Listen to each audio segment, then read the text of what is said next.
Hello बच्चों, let's read the question. The question says the member of boron family, group 13 with the exception of thallium form trihalide with formula MX3. Thallium preferably forms monohalides because in this case +1 oxidation state is more stable compared to +3 oxidation state on account of their inert pair effect. Boron halide behave as a Lewis acid because these are electron deficient compounds.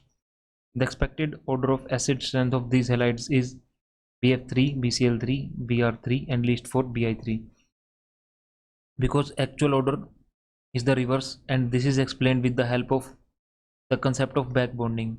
Halides of aluminium exist as a dimer Al2Cl6 due to the presence of vacant 3d orbitals.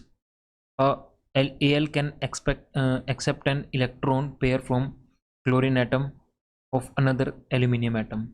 Which statement is wrong for BCl? तो आइए इसका की concept देखते हैं क्या होगा.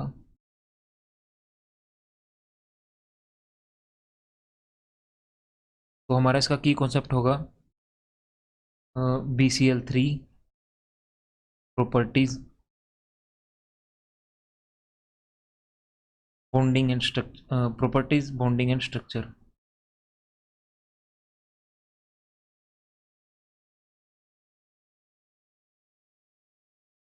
तो आइए हमारे पास BCl3 का स्ट्रक्चर देखते हैं कैसा होता है. तो BCl3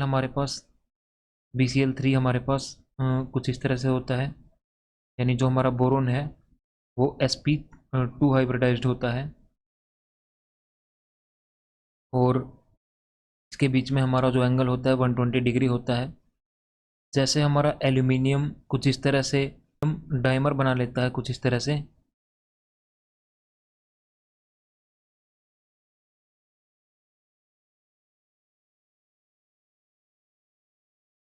उस तरह से हमारा BCl3 नहीं बना सकता, क्योंकि बोरोन का हमारा जो साइज होता है वो काफ़ी छोटा होता है और it can not tolerate such large atoms in its surrounding. तो इसलिए हमारा जो BCl3 है वो डाइमर नहीं बनाता है. ये कोवेलेंट कंपाउंड है क्योंकि बोरोन और क्लोरीन की जो इलेक्ट्रोनेगेटिविटी डिफरेंस है वो कम होता है, और इलेक्ट्रोनेगेटिविटी डिफरेंस अगर कम है तो वो हमारा बॉन्ड कोवेलेंट होता है, और अगर इलेक्ट्रोनेगेटिविटी डिफरेंस ज़्यादा होता है तो वो हमारा बॉन्ड आयनिक होता है. तो हमारा BCl3 is a covalent compound, ये एक्यूरेट स्टेटमेंट है. BCl3 act as a Lewis acid.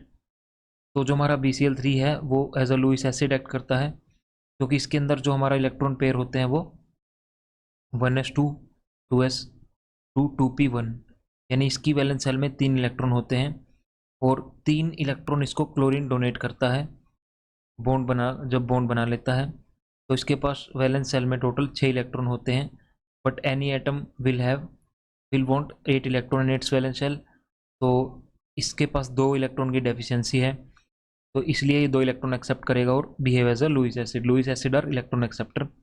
BCl does not form dimer, ये भी स्टेटमेंट सही है, ये भी स्टेटमेंट सही है. इन BCl3 the BCl bond length is greater than the bond length of single covalent bond. ये स्टेटमेंट हमारी गलत होगी क्योंकि हर एक BCl B और Cl एटम जो बॉन्ड होगा उसकी बॉन्ड लेंथ इक्वल होगी. लेकिन इन केस ऑफ BF3 ये हमारे पास कुछ इस तरह से बैक बॉन्डिंग की वजह से डिक्रीज हो जाती है, क्योंकि बोरोन में हमारे पास 2p ऑर्बिटल खाली है और फ्लोरीन में हमारे पास 2p ऑर्बिटल अवेलेबल है.